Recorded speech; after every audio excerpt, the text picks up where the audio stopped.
Bueno, buenas tardes a todos.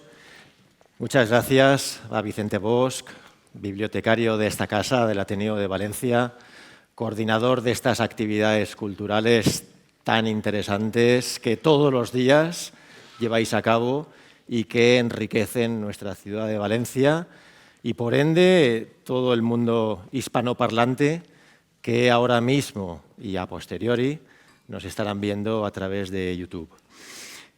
Es un placer estar aquí en este teatro del Ateneo, con 2 plantas, todo lleno. Y bueno, y es que realmente hay mucha expectación por escuchar a Santiago Posteguillo, que me toca presentarlo, pero poca presentación tiene realmente. Todos lo conocemos muy bien, lo sentimos como algo muy nuestro, como una persona cercana y casi como una institución de los valencianos. Alguien de quien nos sentimos orgullosos porque está recreando de una forma excelsa nuestra historia y además nos está conmoviendo y está ganando adeptos a la literatura y a la lectura en general día a día, año a año, y ya son muchos en esta labor que le agradecemos tanto. Yo quisiera preguntar, vamos a ver, haciendo un repaso de las obras de Santiago Posteguillo, ya saben ustedes, pues empezó con la trilogía de Escipión, continuó con la trilogía de Trajano, luego hizo la bilogía de Julia Domna, después también a la vez le dedicó algunos ensayos a la historia de la literatura y ahora estamos en la segunda obra de la saga de Julio César. Haciendo así una pequeña encuesta, ¿quiénes de aquí han leído todos los libros que ha publicado Santiago Posteguillo? Vale, pues vemos muchas manos. Pues que sepan ustedes que aproximadamente habrán leído 11.000 páginas escritas por este señor. 11.000 páginas. Que solamente el hecho de leer 11.000 páginas a lo largo de una historia lectora, bueno, pues bueno, no está mal, ¿no? Pero leer 11.000 páginas escritas por una sola persona, la verdad es que da vértigo. Y sobre todo da vértigo pensar que alguien de su mano han salido 11.000 páginas y vaya páginas. No necesita, por tanto, mucha más presentación. Él también es antiguo alumno del Colegio del Pilar, en esto también coincidimos. Y es profesor titular de Filología Inglesa en la Universidad Jaume I, ahora mismo en excedencia. Y bueno, y este es Santiago Posteguillo, que lo tenemos aquí y al cual le agradecemos muchísimo que venga aquí a charlar con nosotros. Encantado. Buenas tardes, Santiago. Encantado, Antonio, de estar aquí, de estar con todos los presentes y para hablar de literatura.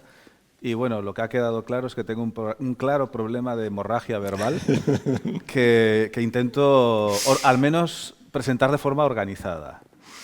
Bueno, y la presentación que os hago del acto de hoy, pues bueno, no es una presentación del libro al uso, sino que lo hemos diseñado tal y como ya hicimos con la primera obra de la saga de Julio César, con Roma soy yo.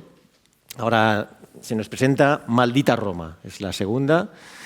Y bueno, pues lo enfocamos un poco como una tertulia de lo que somos, una tertulia de viejos amigos que solamente tienen un puntito de rivalidad, de dificultad, y es que él es un apasionado de Roma y yo lo soy de Grecia.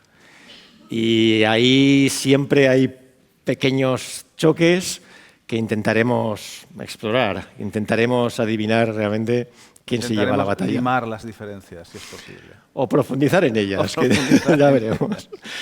Bueno, la primera pregunta que te hago, Santiago, me llamó la atención en Roma soy yo que habías abandonado, veo que temporalmente, esta estructura básica tuya de crear varios hilos argumentales y habías creado pues una estructura mucho más lineal, ¿no? Ahora vuelves de nuevo a varios pasajes, a varios episodios, a varios hilos argumentales en paralelo que, bueno, pues de vez en cuando se van juntando y ya se irán juntando en el futuro. Esto es así. ¿Cómo repercute esto en tu trabajo? Sí que es así. Mira, muchos lectores me escriben también, pues a veces, ahora ya no me da tiempo ni para mirarlo, pero a través de la página web, me acuerdo que una vez un lector me dijo, señor Posteguillo, siga así, no innove. Y acto seguido, al día siguiente me escribe otro lector y me dice, señor Posteguillo, no se repita. Y claro, ¿cómo cuadras tú el no innove, pero no se repita, ¿no? Y realmente hay una cuestión en la que me mantengo constante, ¿no? Es que estoy haciendo novela histórica, estoy recreando el pasado de la antigua Roma, que como muy bien decías es en gran medida nuestro pasado, y me mantengo en ese contenido, pero sí que intento, para que aquellos de ustedes que se adentren en esas 11.000 páginas no tengan la sensación nunca de estar leyendo siempre lo mismo, variar la forma. Pero estas variaciones de forma no las tiene por qué percibir necesariamente quien lee la novela para entretenerse y pasar el tiempo. Tú las percibes con más detalle porque estás buscando precisamente comparar un texto con el otro y estás ahí profundizando, ¿no? Y lo que te hace ver es que en efecto sí que hago innovaciones estructurales. La estructura es con lo que más juego cambiando de una novela a otra. Tengo ahora en mente este proyecto de 6 novelas sobre Julio César y lo que tengo que ir haciendo precisamente es que cada novela, centrándome siempre en el mismo tema argumental, que es el desarrollo de la vida de César, ir contándola cada vez de formas diferentes, como si fuera cambiando el ángulo de la cámara, ¿no? Y eso es lo que tú has percibido entre Roma soy yo y Maldita Roma. Ese cambio en la posición de la cámara.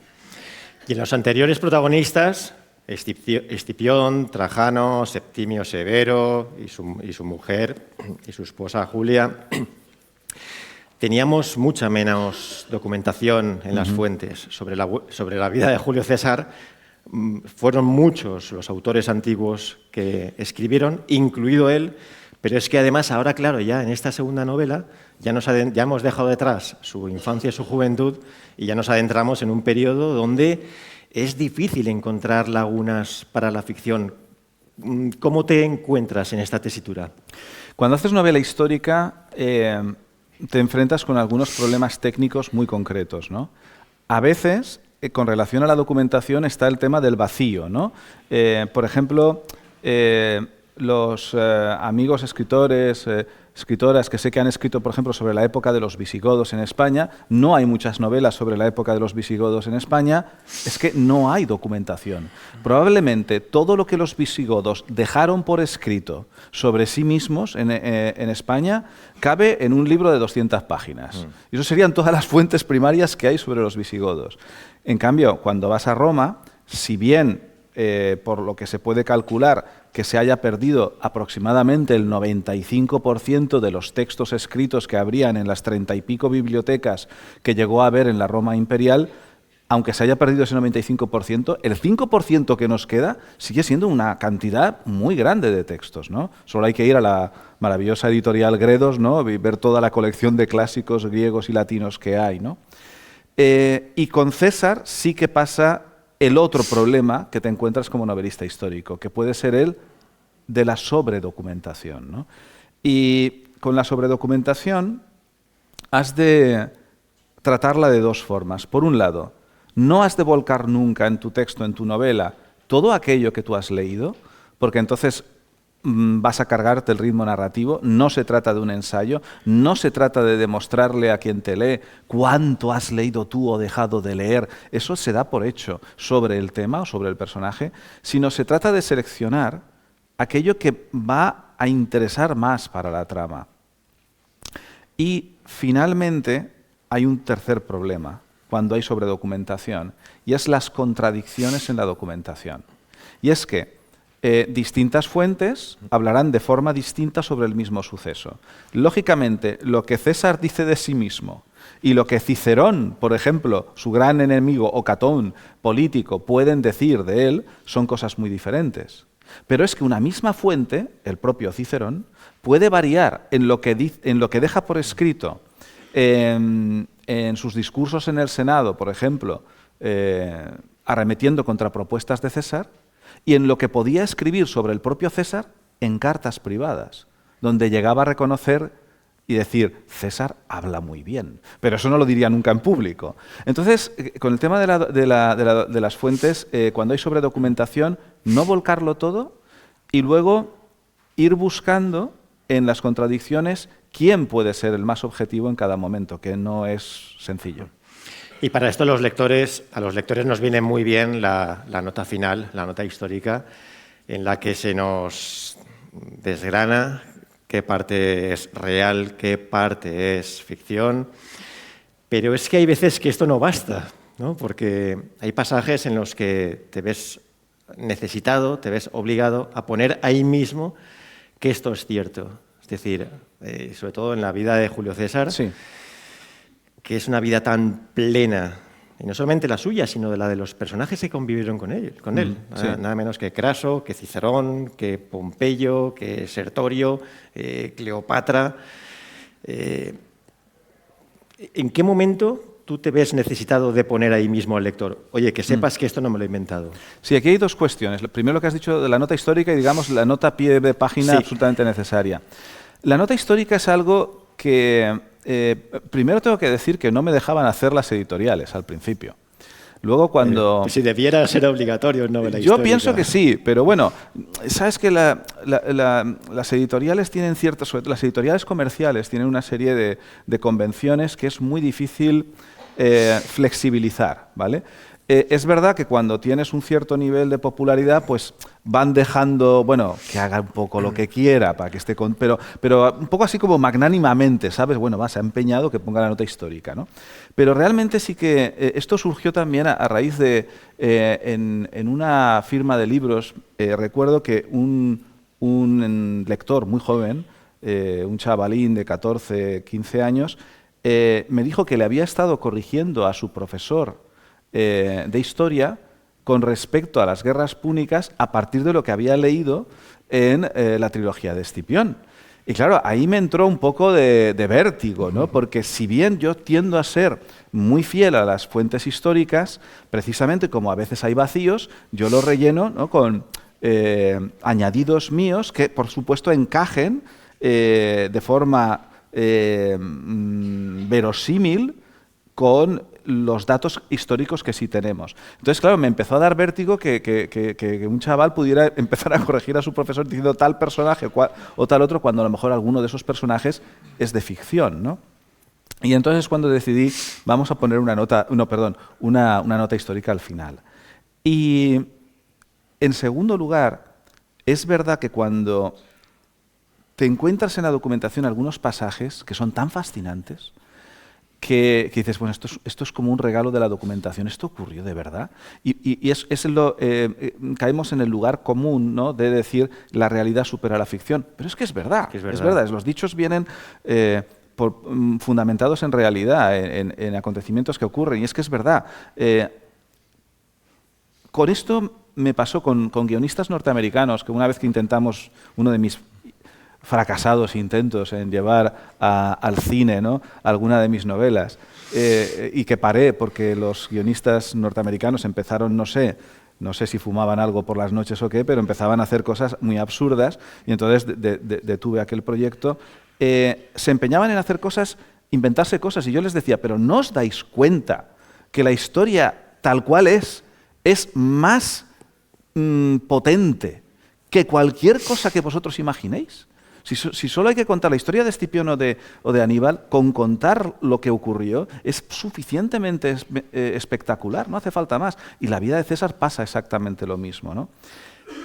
Y es en esos momentos, cuando tienes sucesos que parecen fruto de la invención novelesca del autor, que digo, no, yo quiero remarcar que esto las fuentes clásicas dicen que fue así, ¿no? Y hay momentos en Maldita Roma, todo el episodio con los piratas, que me veo en la obligación a veces de decir, bueno, que sepan los lectores que César se atrevió a decir esto o a hacer aquello. Eso lo cuenta Plutarco. Sí, exactamente, cuando estaba en una situación muy complicada con los piratas.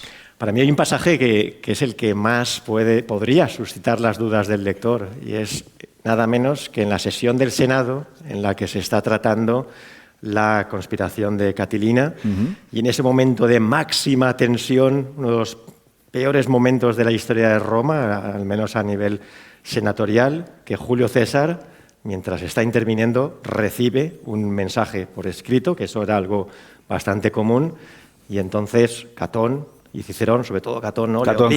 le obliga a leerlo, porque ahí pensaba que eso supondría la muerte de Julio César, y lo que ocurre cuando Julio César se ve obligado a desvelar qué ponía ahí, ¿no? Sí, ahí se nos cruza la vida pública y la vida privada del personaje, sí, ¿no? Sí. Estamos concretamente en la sesión del 5 de diciembre del año 63 a.C., en el Senado. Ya desde el 8 de noviembre empieza una serie de diatribas, de discursos políticos, las famosas catilinarias, Cicerón contra Catilina, que ciertamente había preparado un golpe de Estado y tenía tropas militares preparadas para hacerse con el poder por la fuerza. Y en la del 5 de diciembre, cuando se está debatiendo sobre la pena de muerte, que Cicerón quiere que haya pena de muerte, le llega una nota a César, ¿no? Era habitual, no tenían teléfonos móviles, y era habitual que los senadores de Roma, durante las sesiones largas del Senado, pues tuvieran sirvientes que les trajeran notas para ir atendiendo sus distintos asuntos privados y comerciales, ¿no? Y en esas le llega esa nota, ¿no? Y es verdad que Catón se empeñó en que pensaba, como César se oponía a la pena de muerte, no decía que no la merecieran. Es muy interesante el discurso de César del 5 de diciembre del 63, porque es un gran discurso contra la pena de muerte, pero conceptualmente. Él estaba en contra por temas tan modernos como el pensar que se pueda cometer un error con alguien. Él sí que pensaba que Catilina merecía la pena de muerte, pero pensaba que aprobar la pena de muerte como algo genérico para ciudadanos romanos podía ser un error para el futuro, porque otros juicios menos justos, en situaciones menos claras, podrían llevar a pena de muerte a gente que no lo mereciera, ¿no? Esto es un argumento totalmente moderno, ¿no? Pero claro, en esas, Catón pensaba que no quería la pena de muerte César para Catilina porque estaba con ellos, ¿no? Y aparece esa nota. Y sí, Catón le presiona porque dice, esa nota es de los conjurados que están escribiéndote para que sigas defendiéndolos, para que no apliquemos la pena de muerte contra ellos, ¿no? Y le obliga a leer esa nota, y esa nota, cuando César la lee, deja en ridículo a Catón. Bueno, no desvelaremos qué dice esa nota para obligar a todo el mundo a que lea la novela. Exacto. O que acuda a las fuentes, que están ahí mismo, y eso es la gran sorpresa. Pero sí que podemos adelantar que guarda relación con cuestiones amorosas. Con cuestiones de Julio amorosas. César. Sí. Y esto es un punto muy importante. No lo debiera ser, y no lo es en otros protagonistas de tus novelas, pero es que en Julio César sí lo es, por varios motivos. Uno de ellos es porque se conjuga una doble moral en él. Por un lado es pontífice máximo, que es una figura institucional en la Roma antigua, encargada, entre otros objetivos, de preservar y hacer preservar la moral pública y tal y cual. Y por otra, su vida amorosa fue impresionante. Creo que de algún modo condicionada con su relación en su juventud con el rey Nicomedes del Ponto, ¿no? A partir de ahí, dado que el rey Nicomedes era mayor y él era joven, bueno, pues fue el acusado de haber adoptado una posición pasiva en esa relación, que hay que pensar que no había esa moral judeocristiana, era otra concepción totalmente diferente, pero a partir de ahí él se vio avergonzado públicamente, y se dice que muchas de las conquistas de mujeres que después fue realizando, en parte hubo objetivos políticos, pero también estaba esa cosa, ¿no?, de quitarse esa espina que siempre tenía. De hecho, decía Dion Casio que la sola mención de ese hecho, de esa relación antigua con el rey Nicomedes, era lo único que le sacaba de quicio. Sí, y ahí podemos, hay un debate, ¿no? Hay un debate abierto sobre si realmente César, digámoslo claramente, tuvo o dejó de tener una relación homosexual en su juventud, ¿no?, con este rey de Oriente, ¿no?, por unas circunstancias. En Roma soy yo lo resuelvo de una forma que va en la línea de mantener a César como un personaje siempre heterosexual. que ha habido algún sitio donde me han tachado de homófobo por tomar esta decisión. A mí, que llevo 3.000 páginas escritas sobre Trajano, que era un emperador homosexual. Pero es que, claro, yo te he hablado del problema de las fuentes, ¿no? Cuando se acusaba a César de esto, ¿quién contaba esto de César? Sus enemigos políticos. Pues entonces, sus enemigos políticos buscaban degradar a César. Por ser homosexual no era nada degradante, pero como tú muy bien has dicho, a adoptar una actitud pasiva en el acto sexual homosexual sí que era degradante porque se vivía como una situación de sumisión. Y claro, un romano no puede estar sometido a un rey extranjero. Vale. Entonces, era lo que como no encontraban otra cosa que criticarle, porque era tremendamente coherente en política, que este es un tema, como cumplía lo que prometía y ganó así 5 elecciones seguidas, pues al final tienen que inventarse cosas. Entonces, es más probable que se inventaran eso a que no. Porque si tú recurres a la lista de amantes de Julio César, es en efecto una larga lista de mujeres. Y el único posible amante masculino lo dicen sus enemigos políticos. Cuando vas a Trajano, lo que encontramos es una amplia lista de amantes varones. Luego, al final, pues uno concluye, pues si tenía solo amantes varones, va a resultar que era homosexual. Por lo mismo, concluyo que si César solo tenía amantes femeninos, va a ser que era heterosexual. Dentro de su heterosexualidad había una doble moral. Pero es una doble moral que yo creo que es adquirida por la doble moral de la propia sociedad romana. César se enamoró de su primera esposa enormemente, de Cornelia. Y eso está contado en Roma soy yo y en Maldita Roma. Es una historia de amor que vivió César muy intensa y yo creo que muy desconocida. Pero luego lo que ve César es que todos sus enemigos políticos utilizan el matrimonio como una herramienta política. Y César, lo vamos viendo en Maldita Roma, mantiene sus principios toda su vida, sus principios de sus objetivos, más derechos para el pueblo de Roma. Pero se va dando cuenta que para conseguir sus objetivos va a tener que ir recurriendo a algunos de los métodos que utilizan sus enemigos políticos. Y uno de los métodos era el matrimonio. Eso creará matrimonios políticos que permiten que en paralelo haya una vida amorosa. Porque el matrimonio y el amor no van juntos a partir de un momento concreto en la vida de César. Y esto va a crear, pues eso, una playa de relaciones amorosas sin las cuales no se entiende al personaje. César, yo creo que se enamora. Hay 3 mujeres muy especiales en la vida de César. La primera es Cornelia. Servilia es una amante que tiene toda su vida y que es un personaje muy importante en su vida, que yo no creo que fuera un amor pasional tanto como una compañera inteligente con la que compartía la vida política en Roma. Y luego sí que tiene otra mujer que lo volvió del revés, que se llama Cleopatra. Él comenzó siendo un gran militar y un magnífico abogado, como gran orador que era. Abogado en causas casi perdidas, contra grandes casos de corrupción, y de ahí pasa a entrar a la política.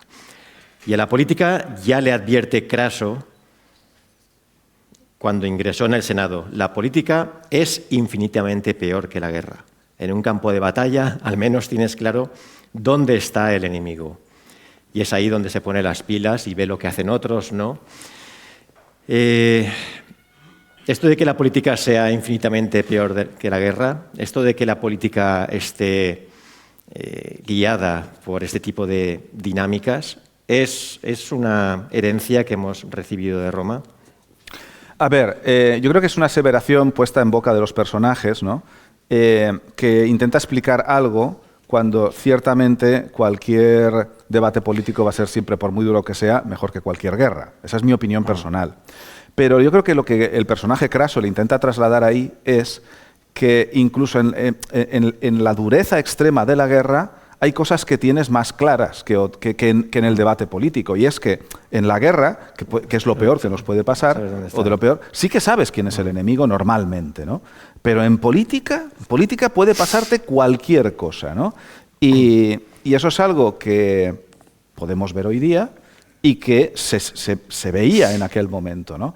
Y me ha parecido muy interesante toda esta parte del ascenso político de César, que es fulgurante. Hay que pensar que César ingresa en el Senado de Roma en el año 69 a.C., como lo que podríamos decir ahora un senador raso, ¿no?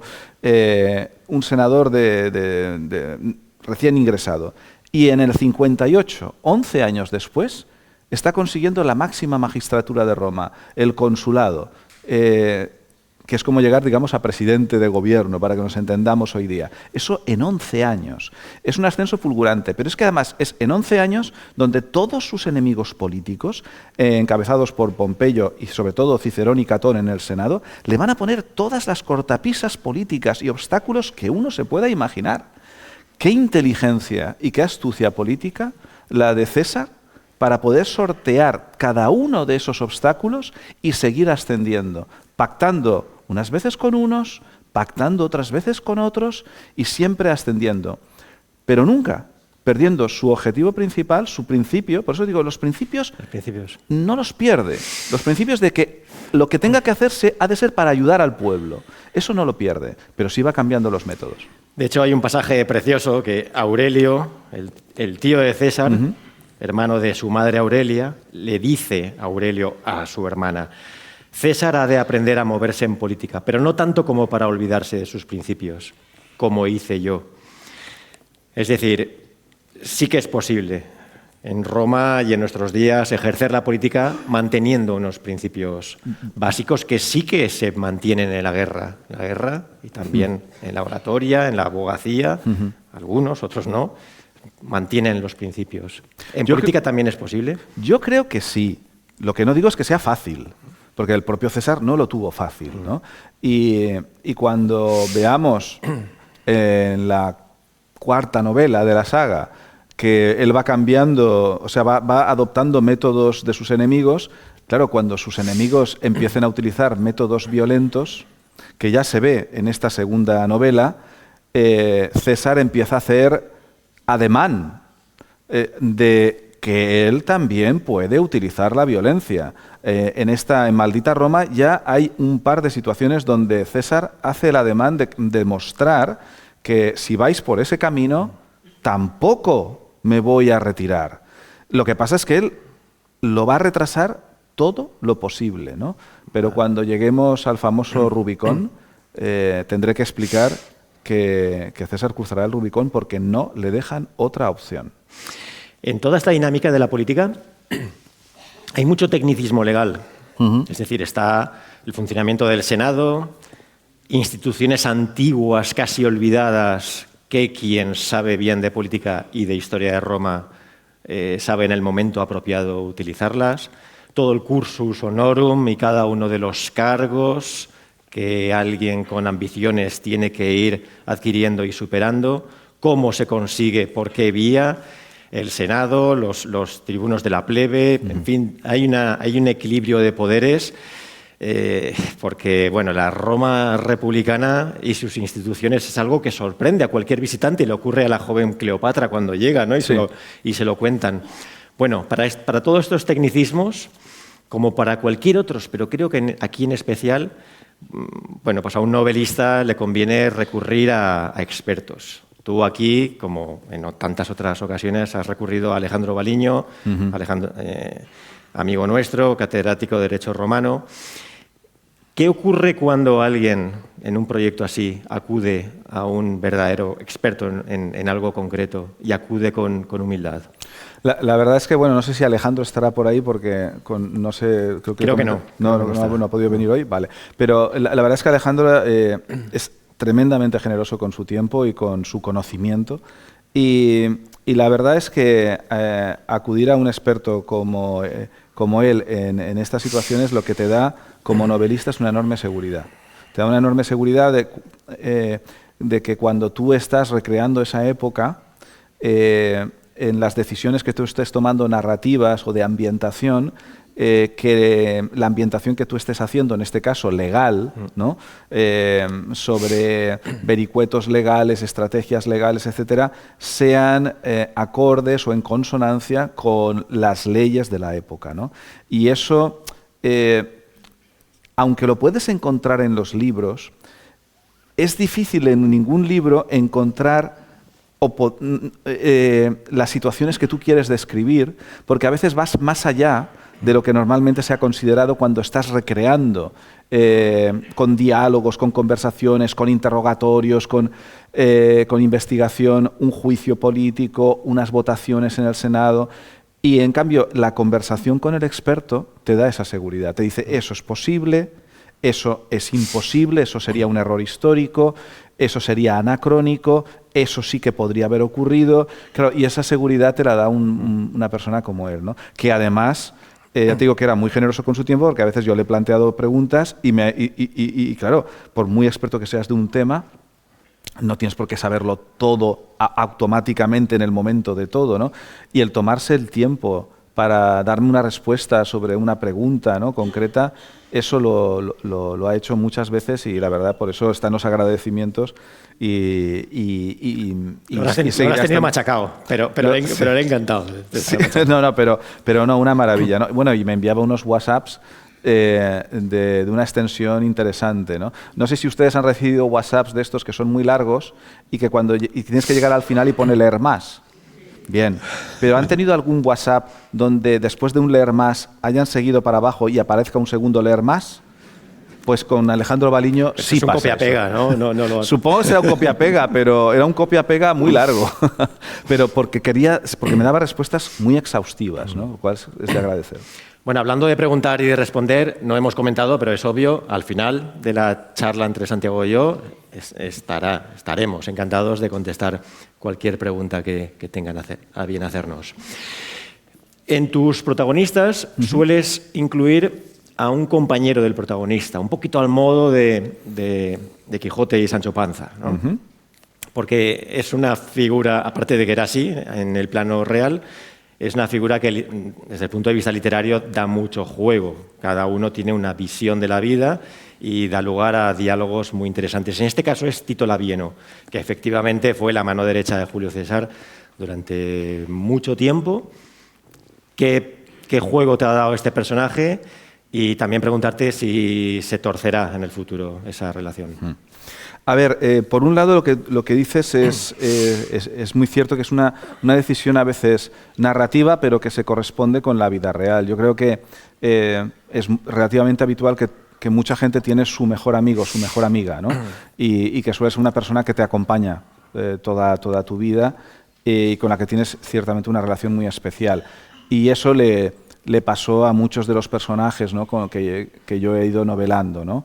Es el caso de Lelio, por ejemplo, con Escipión, y es el caso de Tito Labieno con César. César tiene dos grandes amigos o dos grandes personas de su total confianza, más allá del tema de las mujeres. Cuidado, porque ahí su madre, su hija, su primera y su tercera esposa, su amante Servilia y luego la propia Cleopatra son personas en las que él en distintos momentos va confiando enormemente, ¿no? Pero él tiene dos grandes amigos varones que son Tito Labieno, que es más desconocido, y Marco Antonio, que es más conocido, ¿no? Tito Labieno es ese amigo que se tiene de toda la vida, que acompaña a César y que sabemos por sus escritos que debía de tener en él una confianza infinita. ¿Por qué? César menciona muy pocos. Era un poco vanidoso.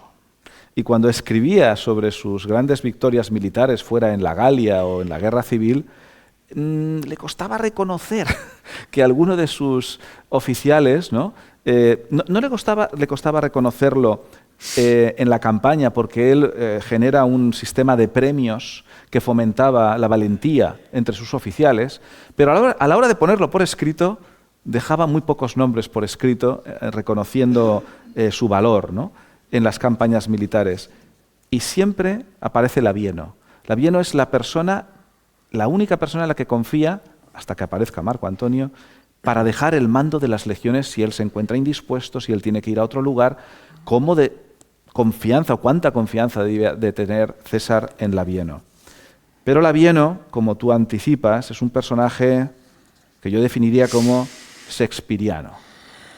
Es decir, de una tremenda y profunda psicología.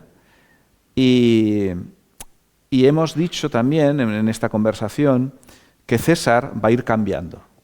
Y aun manteniendo sus principios, va a ir considerando que los métodos para conseguir esos objetivos igual tienen que ir cambiando. Y entramos en un dilema moral, ¿no? De el fin justifica los medios.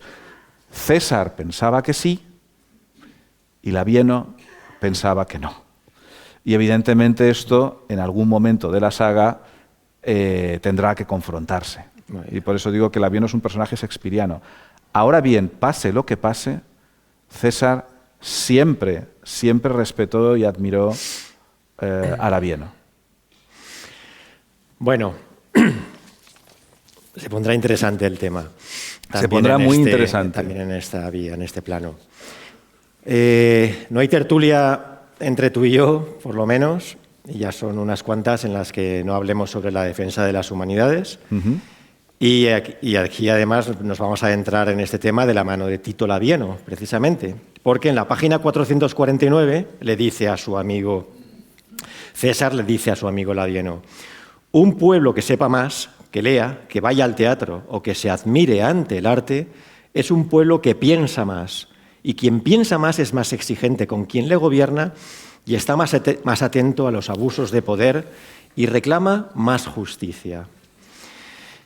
Bueno, es una verdad, diría, casi absoluta, y esto, pues cuando lo transponemos aquí a nuestros tiempos y vemos que cada ley educativa aquí en España ha sacrificado o como mínimo ha afectado a materias como la historia, la filosofía, la ética, la historia del arte, que directamente se la cargaron, la literatura, el teatro, la música, el latín, el griego, la cultura clásica, que para mí es totalmente imprescindible.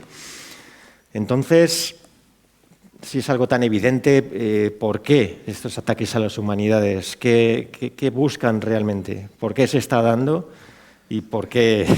¿Qué pasa bueno, yo aquí? tengo una teoría que puede ser un poco, no sé, considerada incluso paranoide en lo extremo de mi perspectiva sobre el tema, pero vamos, yo estoy muy persuadido de que la inercia de la naturaleza humana desde el punto de vista político no es buena, y que la inercia del ser humano en lo político es a no mantener bien sana una democracia. Y entonces se tiende a la concentración de poder, se tiende a intentar controlar, no a servir a quienes te han votado, sino a intentar controlar a quienes te han votado para perpetuarte tú en el poder, porque es muy cómodo tener el poder, ¿no? Esa yo creo que es la tendencia natural. En esa tendencia natural, pues los que gobiernan, pues yo creo que muchas veces, no digo que sean todos, pero hay muchos que piensan que evidentemente un conjunto de una sociedad menos instruida es mucho más manipulable. Ahora bien, ¿qué pasa? Que estamos en un siglo XXI donde quemar libros queda mal, ¿no? Los nazis, pues sí, quemaban libros, pero hoy pues quedaría feo. Ahora, puedes sutilmente no dotar de presupuestos a las bibliotecas públicas, o puede ser que en nuestra ciudad las bibliotecas públicas cierren los fines de semana. Sin embargo, una de las pocas bibliotecas que está abierta en fin de semana es la del Ateneo, por ejemplo, que es privada. Pero lo que hay que hacer es defender ese servicio público al que pueda llegar todo el mundo y dotarlo económicamente. Entonces, no se queman libros, pero se reduce el espacio de las humanidades, se reduce el espacio de todas estas asignaturas. se estaba reformando la selectividad y bueno, tú sabes que yo he luchado activamente para que no se hiciera una reforma de la selectividad donde se concentraban asignaturas de humanidades para que cada vez las asignaturas de humanidades supongan menos porcentaje en la nota final de selectividad. Ahora mismo, mira, y no lo he hablado con nadie, era un tema que quería hablar con mi pareja precisamente, que es profesora de latín y griego, y es que me han llegado cosas a través de la universidad, donde estoy en excedencia, pero me llega información sobre reformas de las pruebas para mayores de 25 años. ¿Qué están haciendo ahora las pruebas de acceso a la universidad que han hecho desde la pandemia? Porque además me encanta, porque cualquier excusa es buena para reducir las humanidades o para reducir el esfuerzo. Pues, por ejemplo, en muchas de las asignaturas, en las partes del examen, pues si tiene 10 preguntas, el estudiante ahora solo tiene que responder a 8. Por ejemplo, en la prueba de inglés, ahora se puede quitar una, y una de las que se puede quitar es la redacción. Tal cual. Entonces dices, bueno, entonces lo único que están haciendo, lo único que se va haciendo es que cada vez sea más fácil conseguir títulos. Y eso da una apariencia de mantener una sociedad muy formada, pero realmente el título vale lo mismo o ha sido conseguido con la misma exigencia que hace X años. Y no cuestiono que no haya gente ahora tan valiosa, gracias a Dios siempre la hay. Yo siempre, 30 años dando clases en la universidad, gracias a Dios siempre me voy encontrando con gente que sigue estudiando, que se esfuerza, que lo lee todo, que te pide más. Voy a las firmas y de pronto te aparece, me acuerdo, una chiquilla de 13 años que iba con su madre y su madre se ha leído todos sus libros, ¿qué se puede leer ahora? Y yo le decía, bueno, pues que se lea Julio Verne, ya se lo ha leído todo, no sé, que se lea Salgari, ya se lo ha leído todo.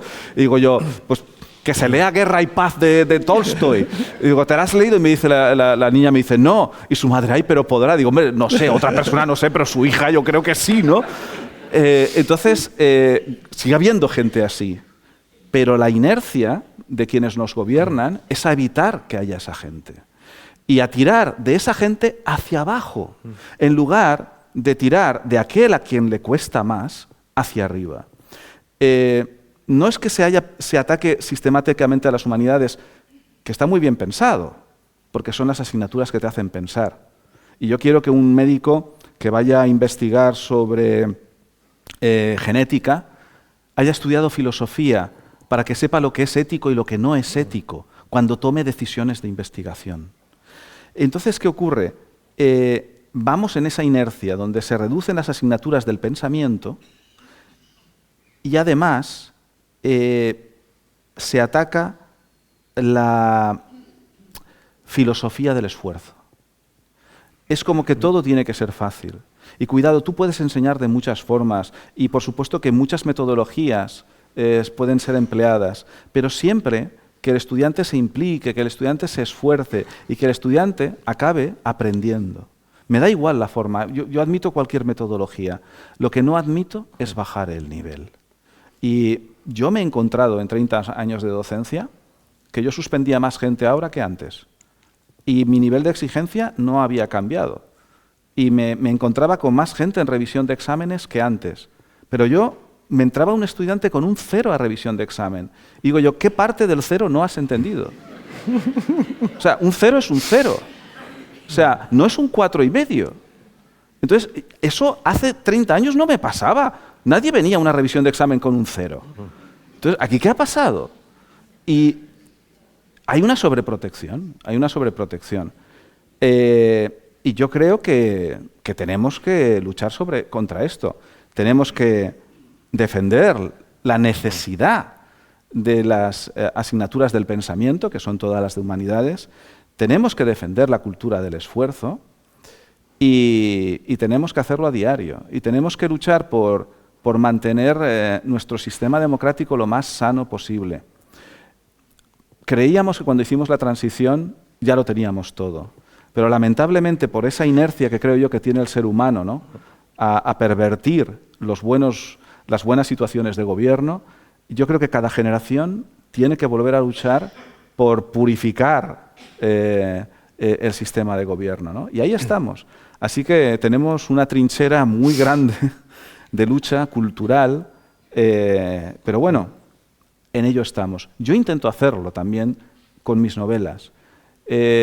Intento que mis novelas, aunque estén escritas para que lleguen a muchísima gente, que puedan tener un lenguaje que yo entiendo muy accesible, me empeño en que esté salpicado de palabras en latín, de palabras en griego, que haya citas en latín, en griego, que haya historia del arte en mis novelas, que haya arquitectura, que haya historia política, de tal forma que cuando uno salga de una novela como Maldita Roma, espero que lo primordial, que se lo haya pasado muy bien, porque esencialmente es una obra de entretenimiento, pero que haya aprendido cosas. Anecdóticamente te puedo comentar que, bueno, que también me encuentro con conflictos con esto también en distintos contextos. Ahora en Estados Unidos, que me están traduciendo y que el 5 de marzo saldrá I Am Rome, ¿no? Roma soy yo, pues uno de los conflictos que tuve con el editor norteamericano es el número de palabras en latín que yo ponía. Que a ver, que el hombre argumentaba que como el inglés no es una... Claro, como César no hizo una tercera campaña en Britania y no nos lo romanizó lo suficientemente pronto, ¿no? Pues siguieron hablando esas lenguas bárbaras, ¿no? Y, claro, el editor norteamericano, Julian Pavia, argumentaba que para un norteamericano medio, tanta palabra en latín pues le podía resultar más complicado que para un lector, ¿no?, español, ¿no? A un español a lo mejor de facto pues le parece más fácil de interpretar que para un norteamericano. Entonces, pero nuevamente estaba tirando para abajo, ¿no? Siempre es tirar para abajo. Yo creo que tenemos que tirar para arriba, exigir más al que le cueste, darle los medios que haga falta, las becas que hagan falta, pero no hay que bajar el nivel de exigencia. Perdón por el discurso político.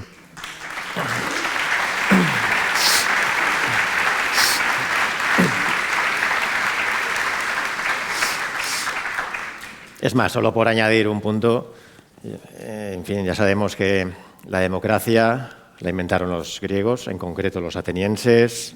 Es un sistema que duró 2 siglos y se mantuvo durante esos 2 siglos en base a 2 pilares fundamentales, que fueron la paideia y la responsabilidad individual. Es decir, la paideia implicaba que había un nivel educativo alto en aquella Atenas, y la responsabilidad individual, pues bueno, que en cuanto había actuaciones, sobre todo por parte de representantes, que quedaba claro que miraban por intereses particulares en detrimento de los públicos, esa persona era apartada, defenestrada, ostratizada. Aquí tenemos que tener bien claro que sin el pilar de la educación y sin el pilar de la responsabilidad nos vamos a un populismo, a una demagogia, que es la versión de la democracia que ya advierte Aristóteles que nos toca cuando todo se degrada. O sea, que si es que de nuevo está todo ahí. En los clásicos están todas las enseñanzas y separarnos de ellos, máxime en tiempos de incertidumbre y de niveles tecnológicos tan elevados, es un riesgo que no podemos ni debemos asumir. Bueno, de la mano de la niña de 13 años que has nombrado y de la mano de la cultura, nos vamos a Cleopatra, que es la edad aproximada en la que aparece en esta segunda novela tuya de la saga. Y te pregunto, ¿qué sería de Cleopatra sin esta elevada cultura, sin esta capacidad de asombro permanente que tenía desde que era muy pequeña? Y se lo hubieran merendado su hermana mayor Berenice, sus 2 hermanos, que estaban mucho más legitimados que ella ante las instituciones, ante los sacerdotes, ante gran parte del pueblo para acceder al trono, y que habría sido de ella sin el control sin el dominio de los idiomas. Qué mejor ejemplo, ¿no?, de todo lo que estás diciendo. Cleopatra es el ejemplo perfecto de alguien que sabe que lo mejor que puede hacer es prepararse y formarse para poder sobrevivir o supervivir en un contexto político, el de la corte egipcia, tremendamente complejo, ¿no? Sabe que sus hermanos, por el mero hecho de ser varones, están, como tú dices, más legitimados, mejor vistos por tradición, ¿no?, para ser faraón que ella misma, y que además tiene una hermana mayor por delante, que es Berenice. En ese contexto, Cleopatra se me aparece como un personaje absolutamente fascinante. O sea, todo lo que uno pueda imaginar de Cleopatra es poco, siempre es más.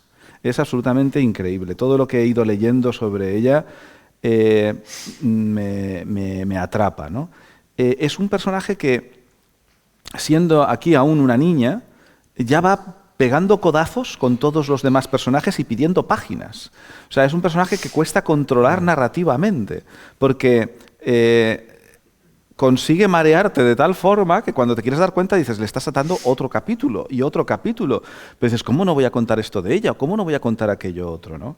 Y hay cuestiones muy interesantes y relativamente desconocidas para la mayoría de los lectores, como el hecho de que Cleopatra, aquí hay una ironía dramática, ¿no? La ironía dramática es cuando los lectores saben más sobre los personajes que los propios personajes. Estoy convencido que todos ustedes, o la mayor parte de ustedes, saben que César y Cleopatra pues, tienen una relación, ¿no? Lo que no se sabe tanto es que entre ambos había una diferencia de edad de 30 años.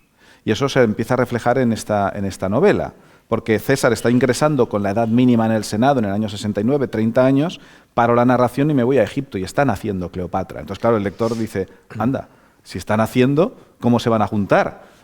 Tendrán que pasar cosas, tendrá que crecer Cleopatra. Pero me parecía que podía ser muy bonito, en paralelo a ir contando todo el ascenso político de César y luego en la siguiente novela que estoy trabajando ahora, La campaña de las Galias, ir contando cómo Cleopatra crece y llega al poder. Y ya llegará el momento en el que se encuentren. Pero otra cuestión que tampoco se suele conocer es que Cleopatra de niña ya fue a Roma. ¿Se encontró con César o no antes? Eso no lo vamos a desvelar. Pero fue a Roma de niña y entonces ella comprendía lo que era Roma porque lo vio. Y Cleopatra lo que se muestra es como un personaje tremendamente culto, con avidez de lectura, que aprendió varios idiomas, que tuvo la suerte de tener la mejor biblioteca del mundo a su lado, que era la Biblioteca de Alejandría, pero que tuvo la inteligencia de querer aprovecharlo. Esto es como otra lección. Aquí hay becas, hoy día yo creo que no hay... Hombre, siempre hay circunstancias más complicadas, pero quien quiere estudiar lo tiene más fácil que hace 100 años, digamos, ¿no? Pero hay gente que aprovecha oportunidades y gente que no aprovecha oportunidades, ¿no?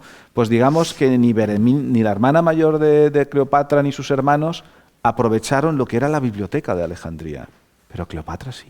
Cleopatra sí, ¿no? Por eso aparece, ¿no? Correteando por esa biblioteca, a veces jugando por los pasillos de la biblioteca, pero entre juego y juego se leía la Ilíada. Y claro, así no creces igual. Y es un personaje que sí, por un lado es una buena muestra de lo que las humanidades pueden hacer por ti, si las utilizas bien, y es un personaje fascinante. Cuando llega a Roma se decepciona de ver aquella ciudad. Sí, porque estamos en época republicana, no estaba el Coliseo, ni estaba las grandes termas, ni estaba el circo máximo, ni... No, la Roma republicana no tenía grandes edificios impactantes. El primer gran edificio impactante será la Curia de Pompeyo con un teatro, etcétera, etcétera, que levantará Pompeyo, ¿no? Y los primeros edificios que quiere levantar Julio César ya los tendrá que acabar Augusto, ¿no? Y no es hasta la época imperial que se empiezan a aparecer esto, ¿no? Los arcos de triunfo, etcétera, etcétera, ¿no? Ella acostumbrada a aquellos templos, claro, Egipto, porque aquella Alejandría magnífica, claro, helenística. La Alejandría helenística era bueno, entre el museión, la biblioteca, el palacio real, etcétera, etcétera, aquello era, y esas calles bien organizadas, ¿no? De forma cartesiana, bueno, aquello debía ser... Hipodámica.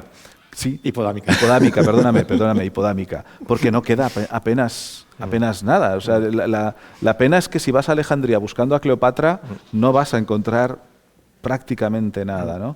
Y todo aquello sí que a Cleopatra le debió impresionar el contraste y yo teniendo esta ciudad tan maravillosa como Alejandría, ¿cómo puede ser que pueda estar empezando a ser gobernada, porque cada vez Egipto estaba más controlada por una Roma tan vasta, tan burda?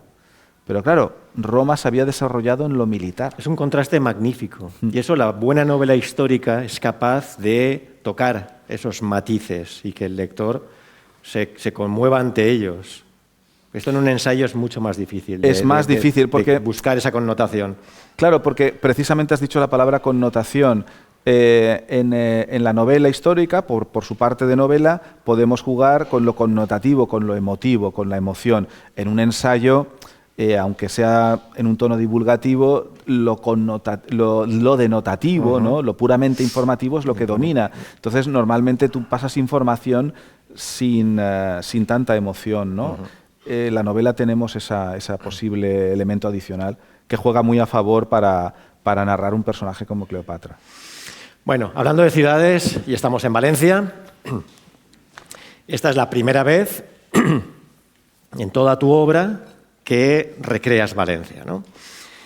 Y era imposible no hacerlo, porque son las guerras sertorianas, aparece por aquí Pompeyo, y bueno, no da opción. Arrasa con todo, quema la ciudad, quema el templo de Asclepio, bueno, de Esculapio lo llamabais los romanos, quema el hórreo, e incluso martiriza a los gobernantes.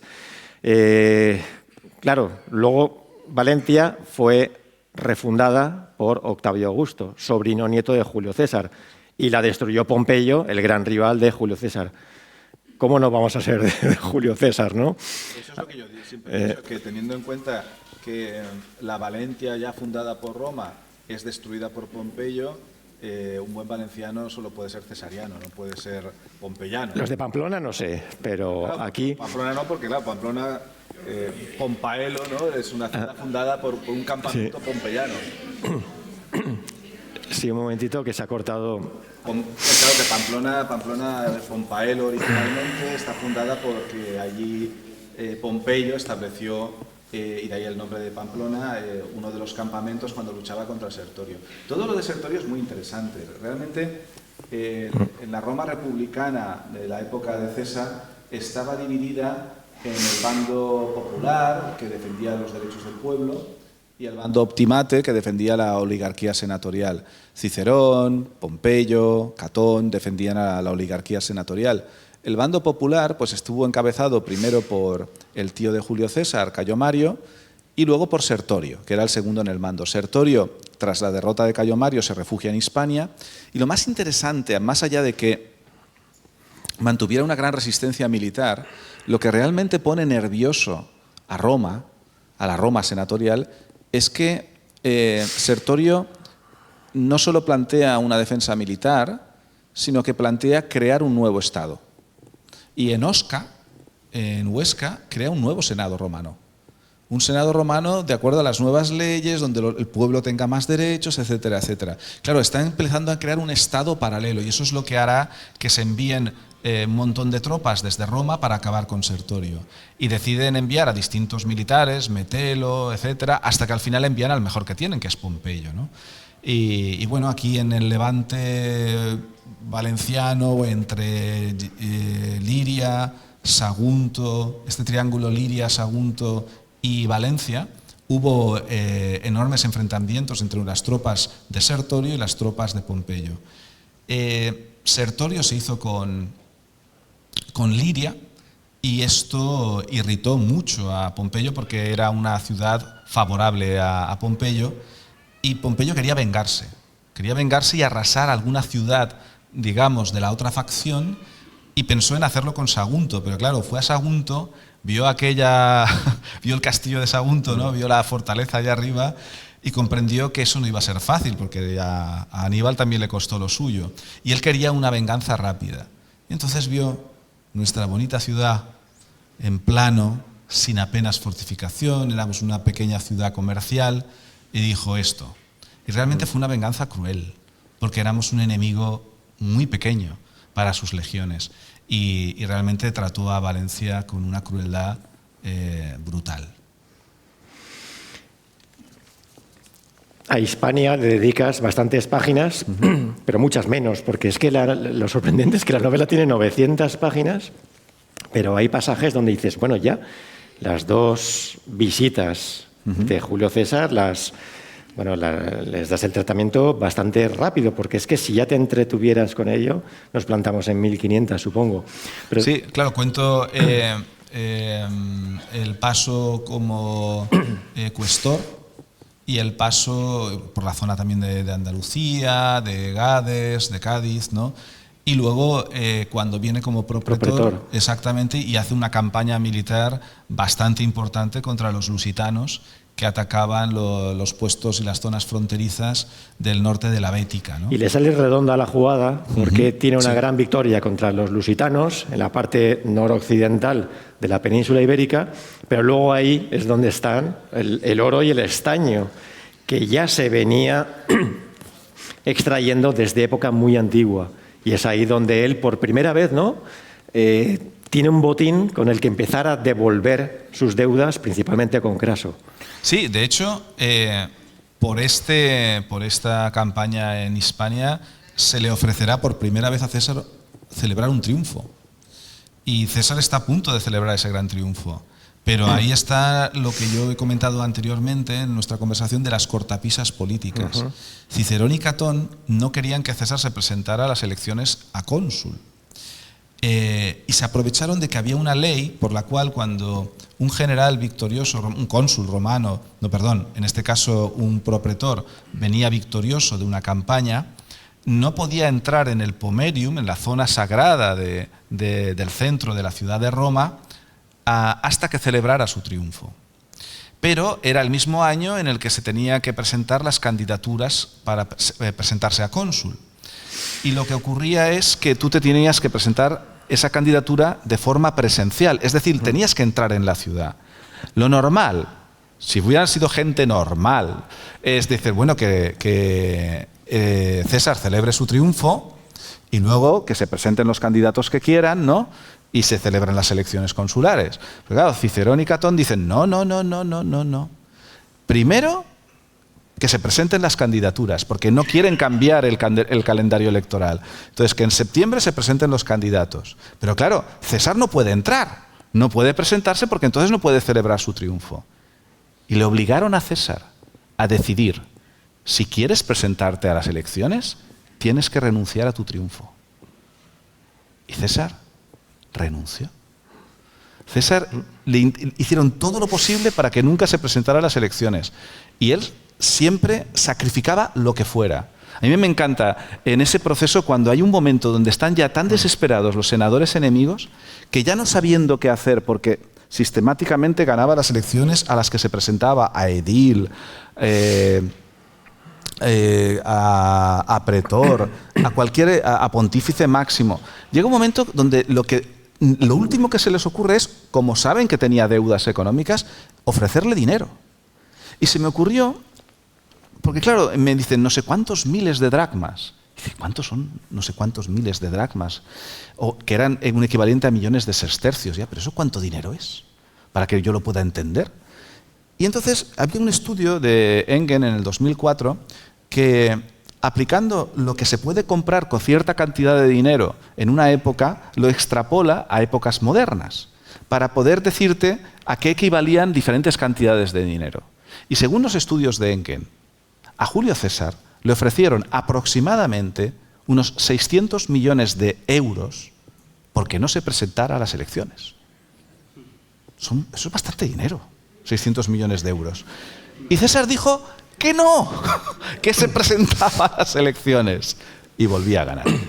Por eso me parece un personaje absolutamente fascinante. Bueno, vamos a ir terminando. Si hay una palabra, un término que caracterice a la personalidad de Julio César, que yo creo que nos caería bien a todos, yo creo que es audacia. Fue una persona audaz. Y audacia fue precisamente el valor que caracterizó como civilización, como sociedad, a los griegos antiguos. Y hay una conversación preciosa, precisamente en Rodas, entre César y Labieno, en torno a si la Tierra es el centro del universo o lo es el Sol. Precisamente en Rodas, que es donde se adoraba principalmente a Apolo y al dios Helios. Y dice Julio César a su amigo Tito Labieno, me gustan las personas como Aristarco de Samos, Samos está cerca de Rodas, que defienden que todo puede pensarse o ser o hacerse de otro modo al que sea considerado o hecho siempre. Esta audacia de pensamiento y de acción me inspira. Esto es la página 207 de tu libro. ¿Tú crees que Roma, sin esta inspiración recibida de lo mejor de la civilización griega, habría llegado a ser lo que es? ¿Y tú crees que Julio César, sin la inspiración que recibió en sus viajes a Grecia, hubiera llegado a ser el personaje que fue? Vale, ¿quieres que reconozca lo que Roma debe a Grecia? Lo reconozco, lo reconozco. De hecho, me interesé por la figura de Escipión en mi primera trilogía, más allá de, por supuesto, por su gran enfrentamiento con Aníbal, que es muy épico, porque ya en aquella época la República Romana, que era relativamente xenófoba, lo que consideraba es que todo lo bárbaro, todo lo extranjero, pues no merecía ser asimilado, ¿no? Hasta que llegan a Grecia. Cuando llegan a Grecia empiezan a decir, hombre, esto de Aristófanes, de Sófocles, de Aristóteles, de Platón, de Sócrates, hombre, igual esto tirarlo a la basura, vamos a pensárnoslo. Pero eso es una facción, la facción de los Escipiones. La familia de los Escipiones piensa que eso tiene que ser asimilado. Catón el Viejo, que es por parentesco, está relacionado con la familia del Catón el Joven, con el que se enfrenta luego César. Catón el Viejo era contrario a eso. Él lo rechazaba todo lo extranjero, incluido lo griego. Y entonces a mí me pareció muy interesante contarlo de Escipión, porque Escipión consigue la victoria contra Aníbal, luego la derrota política, es derrotado políticamente por Catón, pero socialmente sí que consigue que en Roma se asimile Grecia. Y yo creo que eso es casi más importante o tan importante como su victoria sobre Aníbal, ¿no? Porque entonces, gracias a alguien como Escipión, llegó con esa fuerza la influencia de Grecia a Roma. Y esa influencia, esa fuerza de la influencia de lo griego, la hereda Julio César. Y por eso Julio César estudia griego y habla griego y lee griego y escribe en griego, ¿no? Y puede de esa forma verse influido por toda esta enorme herencia griega, ¿no? Así que sí, yo creo que en ese sentido Roma no habría sido como es sin haber decidido que lo que tenía que hacer no era rechazar el mundo griego, sino asimilarlo. Habían asimilado otras cosas, cuestiones militares, pero en lo cultural es la primera vez que Roma cede, ¿no? Y que reconoce que hay una civilización a la que ha sometido militarmente, pero que culturalmente es superior, ¿no? Y eso Julio César yo creo que lo tenía claro y apreciaba eso. Luego está el tema de la audacia. Igual que le inspiraba a Aristarco, ¿no? La novela empieza en mitad de una batalla, de una de las primeras grandes batallas, la batalla de Bibracte, en la Galia, donde las tropas de César están enfrentándose contra los helvecios y de pronto los helvecios lanzan un ataque por el flanco con los tulingos y los boyos, con otras tribus.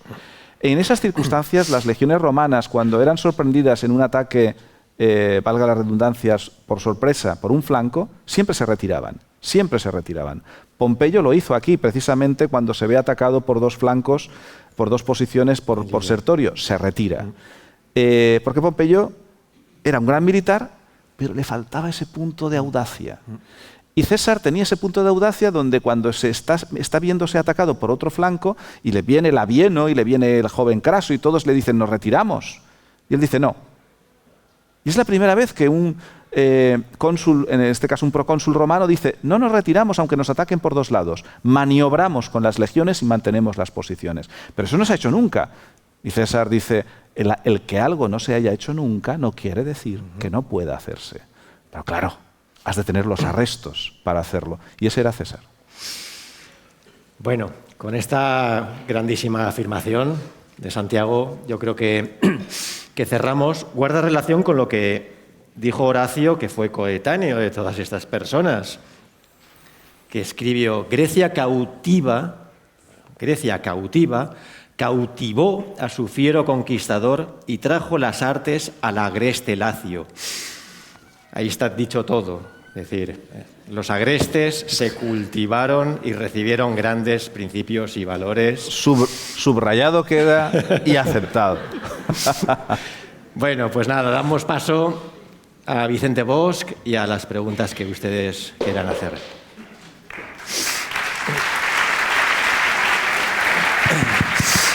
¿Sí? ¿Sí? Bueno, pues muchísimas gracias. La verdad es que, como ya sabíamos, pues ha sido una velada maravillosa. Muchísimas gracias por el regalo que nos habéis hecho los dos. Bueno, pues ahora, como hacemos en todas las conferencias, vamos a dar un turno de preguntas. Primero vamos a dar opción a las personas que están aquí en la sala. Que levanten la mano por aquí.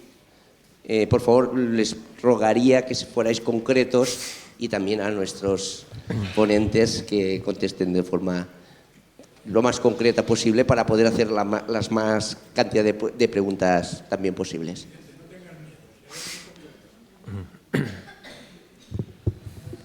Bueno, la conferencia ha sido maravillosa. Enhorabuena. Yo es que ha surgido una pregunta que me he planteado y que hace tiempo que la tengo preocupada. Y es, usted ha nombrado la batalla entre Sertorio y Pompeyo. De tal manera que Pompeyo pues, consideraba que las ciudades de Sagunto y Liria eran un poco su feudo y, sin embargo, sobre todo Liria estaba ocupada por Sertorio. Muy bien, la pregunta mía es la siguiente. Yo soy de Algemesí y hay una batalla entre Sertorio y Pompeyo, eso tengo referencia, de que hubo una batalla llamada Súcoro y se porfían unas cuantas ciudades, entre otras el pueblo de Vicente, Alginet, Algemesí, Alginet, Alcira y Cullera, porfían por esa batalla que se hizo en su territorio entre Sertorio y Pompeyo. Usted que tiene tanta documentación y ha leído tanto, si pudiera darme una pequeña luz, yo me basaría en ella. La batalla de Súcoro, ¿no? del río Júcar, está contada en la novela con detalle. ¿Vale? Hay por lo menos 2 capítulos dedicados a la batalla de Súcoro. Ahora bien, le tengo que decir que sobre la batalla de Súcoro hay diferentes fuentes y diferentes formas de que se pueda narrar esa batalla. De tal forma que yo no le he puesto todas las posibilidades de esa batalla, sino que como novelista tengo que optar por una.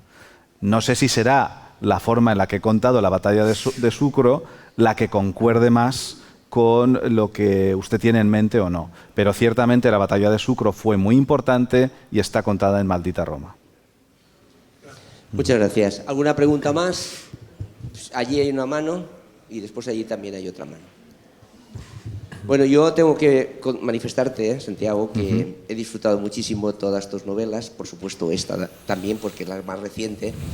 Siempre te lo digo, pero es la pura realidad.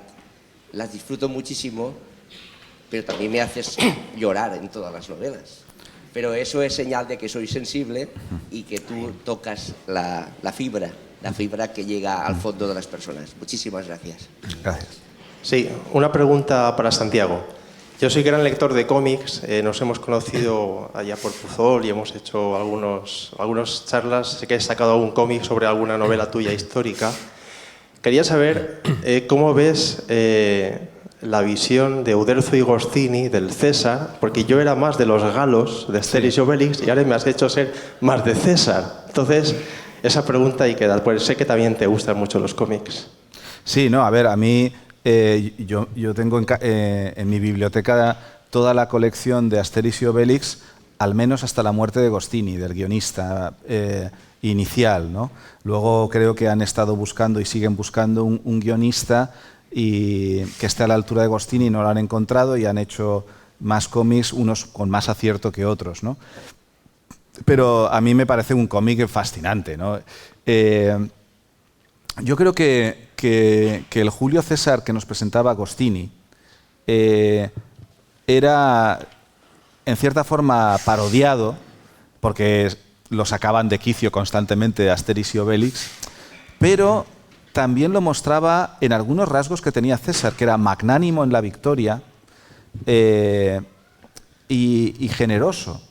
Y esas cosas también aparecen en los cómics de Asterix y Obelix con relación a César. Es decir, que yo creo que Goscinny lo retrataba con cierto respeto y admiración, pero claro, no podía evitar hacer cierta parodia del personaje, ¿no? Recuerdo que hay momentos muy buenos. Había no me acuerdo ahora cuál de todos los cómics es, pero hay un momento donde está en el Senado César, ¿no? Y está un senador supuestamente interviniendo sobre el precio de la brasica, ¿no? De unas verduras, que se ve que estaba subiendo mucho. Y llega un legionario, como ocurría, ¿no? con mensaje, ¿no? Para el senador Julio César, que lo que le quiere decir son los problemas que Asterix y Obelix le están planteando en el norte de la Galia, ¿no? Y entonces César interrumpe la sesión del Senado para recibir el mensaje, entonces se enfada el senador que está hablando, ¿no? Y César, iracundo, ¿no? Porque está leyendo el mensaje, ¿no? que pone pues eso, que otra vez hay otro levantamiento en la Galia, etcétera, etcétera, le dice, ¿sabes dónde te puedes meter el precio de la brasica?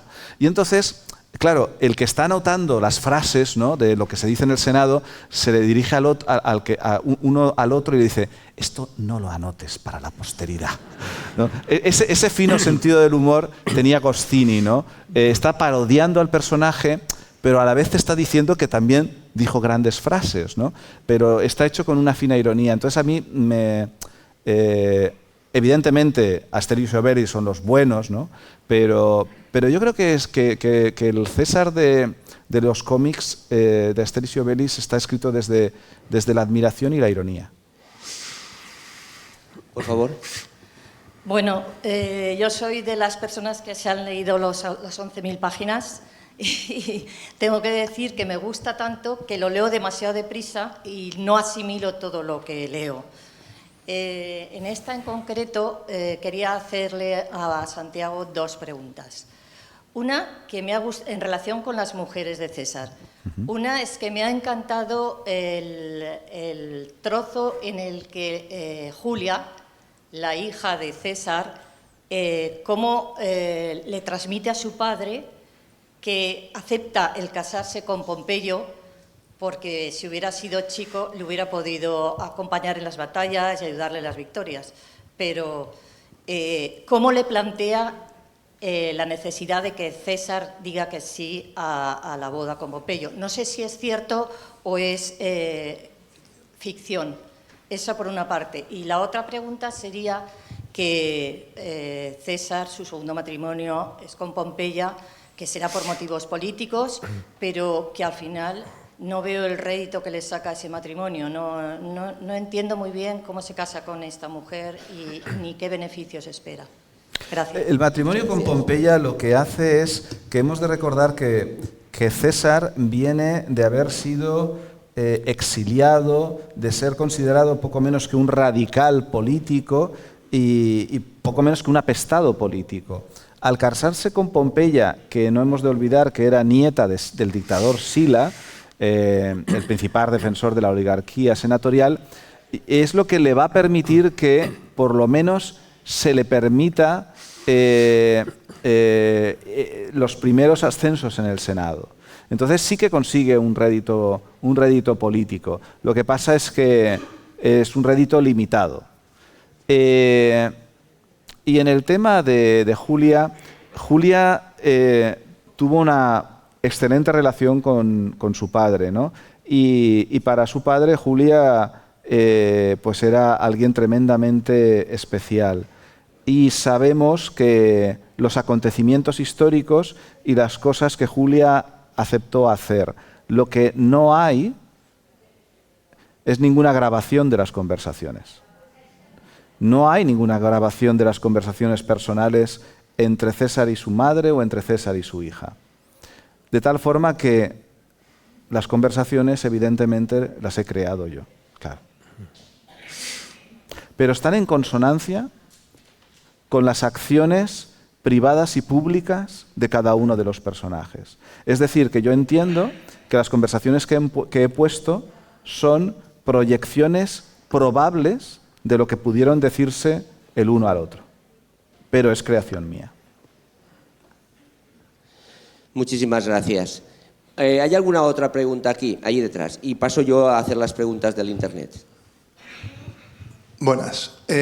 Totalmente de acuerdo con lo que se ha comentado y en otras charlas que habéis hecho sobre las humanidades, el declive de la democracia. Pero, claro, no hay tiempo para hablar, por ejemplo, del papel de los medios de comunicación, que también están influyendo a lo mejor en cómo se vive y se desarrolla esta democracia. Entonces, yo quería preguntar si, aparte de lo que es la figura del político, del abogado, del militar, ¿nos podrías dar una pincelada de Julio César como manipulador de la opinión pública? Porque, claro, no se ganaría todo ese fervor y apoyo popular por una aura y por una bondad absoluta. Sería pues, lo que sabemos que era, ¿no? Un personaje polifacético y con muchas caras. Entonces, ¿nos podrías dar una pincelada de su trabajo, de su papel o de su actividad como influyente de la opinión pública, ¿no? en esa Roma de la época? Bueno, fíjate si era buen comunicador, que si tú buscas, por ejemplo, en inglés artículos sobre Journalism and Julius Caesar, el periodismo y Julio César, te va a aparecer que como fecha posible del origen del periodismo el 1 de enero del año 59 a.C., que es el primer día del consulado de Julio César. ¿Por qué? Porque Julio César va a instaurar el acta diurna. Julio César se da cuenta que muchos senadores votan en contra de los intereses del pueblo porque el pueblo no sabe lo que se vota en el Senado ni lo que vota cada uno. Entonces decide que se haga público el voto de cada senador para cada ley y que se va a poner en un acta diurna, en una tabla, cada día, en el centro del foro, cada votación y qué es lo que ha votado cada senador. Y luego que cada senador se las apañe y ande tranquilamente, o no, por el foro de Roma. Simplemente publicando lo que votaban. A ese acta diurna luego se fueron añadiendo más datos políticos de votaciones no solo en el Senado, sino en las asambleas del pueblo. Luego se van añadiendo informaciones de carácter social, obras de teatro que se estrenaban e incluso hasta críticas sobre si tal actor había interpretado bien o no al personaje. Estás creando un periódico. Luego, como evidentemente mucha gente no sabía leer, estaban los praecones, palabra ¿no? que antecede a pregonero, que lo que hacían era leer, se hacían copias por escrito y se distribuían por toda la República Romana y por todas las provincias, de ese acta diurna, que era como un noticiario. Y eso lo leían en público los praecones, como pregoneros, que era como leer lo que se ha votado en el Senado, en la Asamblea del Pueblo y los principales eventos sociales de Roma. Es decir, acaba creando el origen de nada más y nada menos que de los medios de comunicación. Fíjate si era buen comunicador y si era consciente de lo importante de la comunicación. Así que utiliza eso por un lado, y por otro lado, ¿cuál era el gran elemento de comunicación de su época? La oratoria. Cuando César es exiliado, lo que va a hacer es, me tengo que exiliar, pero no voy a perder mi tiempo. Si me tengo que exiliar, me voy a ir al otro extremo, que era peligroso porque el mar estaba infestado de piratas. ¿Pero por qué? Porque en Rodas estaba el mejor profesor de oratoria de la época, Apolonio. Así que invierte su tiempo en formarse más en comunicación. Fíjate si lo tenía claro. Si César evidentemente hubiera estado hoy día, yo estoy seguro que en las redes sociales habría sido un influencer total.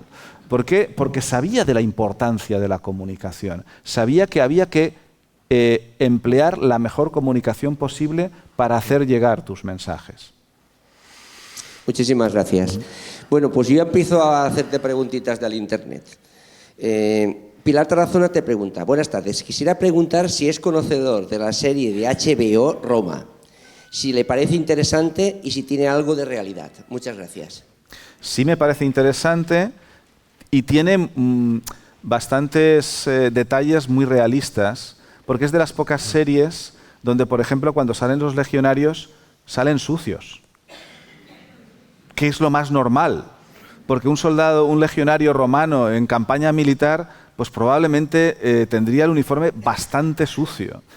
cuando ves los maravillosos peplum de los años 50 y 60, ¿no? norteamericanos, que son fascinantes de otra forma, todos aparecen siempre como si estuvieran en el desfile triunfal. Hombre, en el desfile triunfal pueden aparecer todo lo limpios que quieran, pero en campaña militar no. Y esos detalles la serie Roma los cuidaba, y en ese sentido me gusta. Luego yo tengo un problema, que hay gente que le gusta mucho y a gente que no. A mí estos personajes secundarios de invención, Pulo y su amigo, a mí me cargan un poco, pero eso es una cuestión de gusto personal. La serie en sí mismo me parece de los intentos televisivos más interesantes para aproximar la figura de César. Aquí, Santiago, creo que te están dando más trabajo. A ver, Domus Pompeiana te dice: dado lo mucho que se ha documentado para sus novelas, ¿se ha planteado escribir ensayo histórico o biografías de los personajes históricos de la antigua Roma? Me lo han planteado las editoriales, pero yo es que soy novelista. Aunque haga novela histórica, en la novela histórica el núcleo del sintagma es novela. Yo soy un narrador. A mí la pasión que tengo yo en las entrañas es la de contar historias, contar relatos.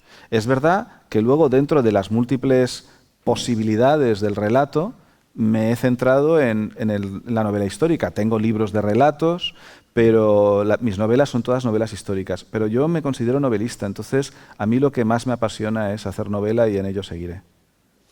Muy bien. Rita Araceli y Navarro Amaya te dice: ¿cómo puedo conseguir el libro Vivo en México? ¿Que cómo puede conseguir el libro en México? Pues en México, Maldita Roma estaba entre los 3 primeros la última vez de ventas que me informaron. O sea, que en América Latina es algo que me sorprendió al principio, pero a lo que ya más o menos me voy acostumbrando. Me sorprendió que hubiera este interés por el mundo clásico en América Latina, pero lo hay. Y Maldita Roma estaba entre las 3 primeras novelas cuando estas semanas en México, estaba número 1 en Colombia, número 2 en Argentina, así que estoy seguro que en México, en cualquier librería importante, la cadena de librerías, por ejemplo, importante en México, una de las importantes es Gandhi, seguro que en esas librerías lo tendrán. Estupendamente. Jesús Barballo te dice, desde Madrid, muy interesante: ¿los que mataron a César mataron a un dictador? Es una muy buena pregunta que tendremos que responder en las novelas quinta y sexta. Pero digamos que lo que hay que entender es: defíneme dictador. Porque si tú me hablas de dictador como el dictador del siglo, lo que entendemos por dictador en el siglo XXI, no mataron a un dictador. Porque un dictador del siglo XXI es alguien, intentemos acordar posibles dictadores. El dictador porque esto es muy difícil cuando todo se politiza, el de Corea del Norte podemos aceptar que es un dictador, ¿no? Podemos aceptar, ahí habrá un consenso general. Yo no sé ya si Putin lo vamos a considerar dictador o no, no lo sé, yo lo considero un dictador, pero bueno, que manipula las elecciones, etcétera, etcétera y tal. Pero ¿qué tienen en común los dictadores del siglo XXI? Que aniquilan físicamente a la oposición. O sea, si tú estás en Rusia y públicamente te metes con Putin, pues acabas muerto. Veneno. Sí, con Polonia. Los métodos varían. No soy conocedor de los métodos empleados en Corea del Norte, pero seguro que utilizan algún método muy efectivo para matar a alguien que manifieste clara oposición, ¿no? Eso es un dictador del siglo XXI. César derrotó militarmente a todos sus oponentes políticos. Los derrotó militarmente en el campo de batalla, les ganó. Y luego les perdonó la vida a todos. Eso no lo hace un dictador del siglo XXI. Entonces, si me dice que si mataron a un dictador tal y como entendemos la palabra dictador del siglo XXI, mi respuesta es no. Ahora tenemos que definir lo que era César en ese momento, y eso lo tengo que contar en esas novelas. En esta novela ya nos has presentado a Bruto y ya hemos visto lo que hizo él por Bruto. Hasta aquí puedo contar al respecto. Seguirás contándonoslo. Seguiré. En la siguiente. Grecorromano, Historia y Total War, te pregunta: ¿qué respondería a aquellos divulgadores que lo critican de presentista cuando ha hablado de César y de Zelensky y César? o cuando habló recientemente de las amnistías? Yo no hago presentismo en mis novelas. Ni Zelensky ni la amnistía sale en ninguna novela mía. En entrevistas, cuando los periodistas, que suelen tener un enorme interés, porque aunque estés hablando con un periodista una hora de literatura, están buscando normalmente, que yo los entiendo porque la actualidad vende mucho, están intentando que tú digas una sola frase sobre política actual, que yo ya sé que en cuanto diga esa frase, ese es el titular de la entrevista, ¿vale? Pero que yo exprese mis opiniones sobre cuestiones de hoy día que puedan tener más o menos algún paralelismo con algo de lo que digo en las novelas, no es presentismo. Presentismo es falsear el pasado. Presentismo sería que yo pusiera a una Cleopatra feminista, no porque yo crea o deje de creer en el feminismo, sino porque ese concepto no podía existir en la mente de Cleopatra. Podía existir en su mente ser una mujer muy decidida, muy inteligente, muy astuta y que querer conseguir el poder. Y todo eso ser muy respetable y muy legítimo. Pero no puedo introducir una idea del siglo, no sé, XIX, XX, XXI, trasladarla a esa época. Eso sí sería presentismo. Pero hacer comentarios sobre lo que ocurre hoy día, pues eso no es hacer presentismo. Entonces yo no hago presentismo en mis novelas. Tengo mucho cuidado en no hacerlo. Muy bien. Pau Paluza te dice, excelente presentación. Pregunta para el autor. Creo que te viene más trabajo. Ha dicho que está trabajando en la tercera parte de la saga de Julio César. Al finalizar este personaje, ¿qué sigue o con quién sigue? ¿Y por qué no me pregunta eso en 2031? Quiero decir, creo que ya está bien. ¿De qué escritor se sabe las 4 siguientes novelas que va a escribir? Creo que no hay ningún escritor en España que te haya dicho las 4 siguientes novelas que voy a escribir son esta y esta. Yo les he dicho que voy a escribir la siguiente es La Guerra de las Galias, la siguiente es la Guerra Civil, la siguiente es César y Cleopatra y la última el asesinato. Entonces, yo creo que doy más información que la media, ¿no? Entonces, realmente, ya, pero no lo digo de ninguna forma, lo digo intento que sea con simpatía, ¿no? y con ironía. Realmente es que además no tengo decidido lo que voy a hacer después. Es más, que tengamos fuerza para llegar hasta el 2031 y acabar de contar toda esta exalogía sobre Julio César. La única suerte que tenemos es que te hemos pillado joven. Pero ideas tengo. Aquí tienes más faena. A ver. Silvia Pradillos te dice, soy seguidora desde la primera trilogía porque es mi novelista preferido. ¿Se ha planteado novelar sobre el Antiguo Egipto? Hay personajes apasionantes.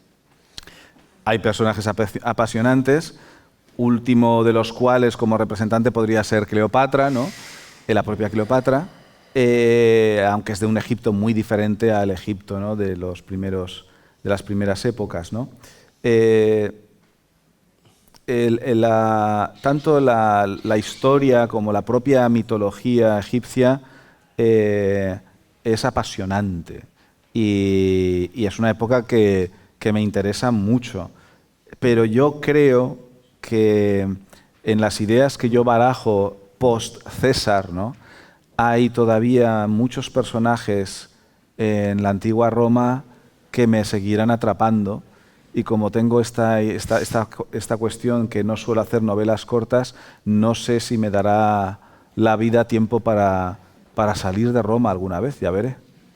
Pero Egipto me parece un tema apasionante.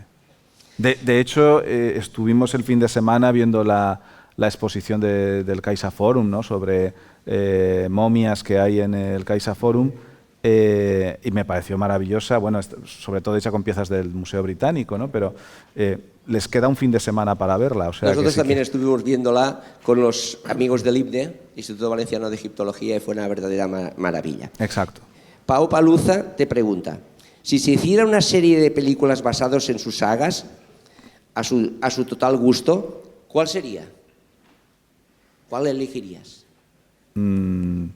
A ver... Desde México. Ya, no, el tema está que la clave de ese proceso es que tendrían que darse una combinación complicada. Una, conseguir una financiación suficiente, para lo cual normalmente para rodar una serie de televisión o unas películas que retraten la espectacularidad de varios momentos, ¿no?, que se reflejan en mis novelas, requiere una financiación muy grande, tiene que ser una coproducción internacional. Esto es muy complicado. Yo llevo años ya detrás de proyectos que cuesta mucho en cristalizar. Hay ahora otro proyecto de animación que está ahí, que nos tienen que mandar ahora, precisamente el mes de febrero, un proyecto detallado para hacer una serie de animación. Ya veremos, ¿no? Ya ¿Qué veremos. saga sería? Estamos pensando en Escipión. Ya veríamos si eso cristaliza o no. Pero aparte, el otro tema muy importante, primero es el de la financiación, porque si sin dinero no puedes empezar a hacer nada. El segundo es que los guionistas respetaran razonablemente el espíritu de las novelas, ¿no? Y eso ya he dicho que ha habido veces que no ha pasado y por eso he parado proyectos. Entonces, esa confluencia de buena financiación y guionistas respetuosos tendría que darse. Esa sería la serie que yo aceptaría. Ahora viene una pregunta que creo que daría para otro libro. María Ángeles López te dice, ¿podría hablarnos de Hispania y cuánto influyó y cómo en Julio César?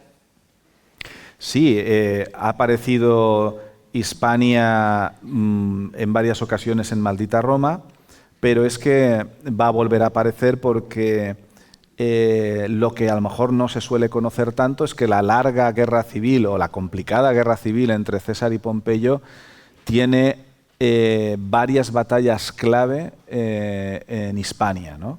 Concretamente, que yo recuerde ahora como claves y muy importantes, la batalla de Ilerda, la batalla de Lérida y la batalla de Munda.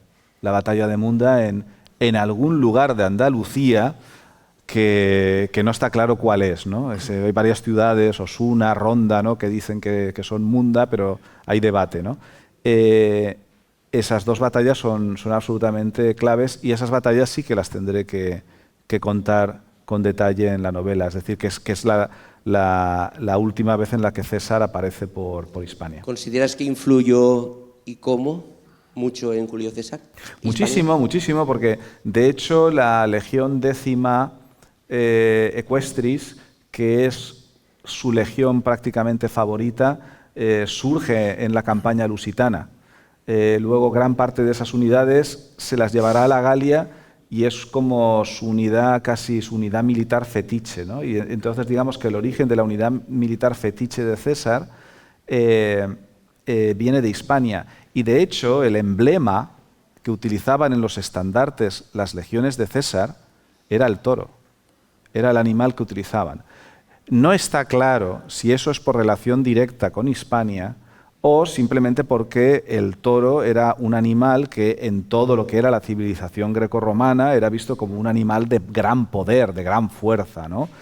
Pero el toro está en el emblema de muchas de las legiones de Julio César. Más allá de las águilas, cada legión tenía un emblema, podía ser un animal diferente y César erigió el toro. Una guerra en Hispania, que fue la primera, que relatas tú en la novela, y que no le dejaron, que no pudo celebrar. Sí, ciertamente, ese triunfo no lo pudo celebrar, pero luego se desquitó, luego se desquitó porque César es el que yo recuerde en la República Romana quien más triunfos celebró nunca. O sea, que le quitaron el primero, pero luego se desahogó. Eso para la otra novela. Por para cierto, otras, que sí. Terminaré preguntándote por eso.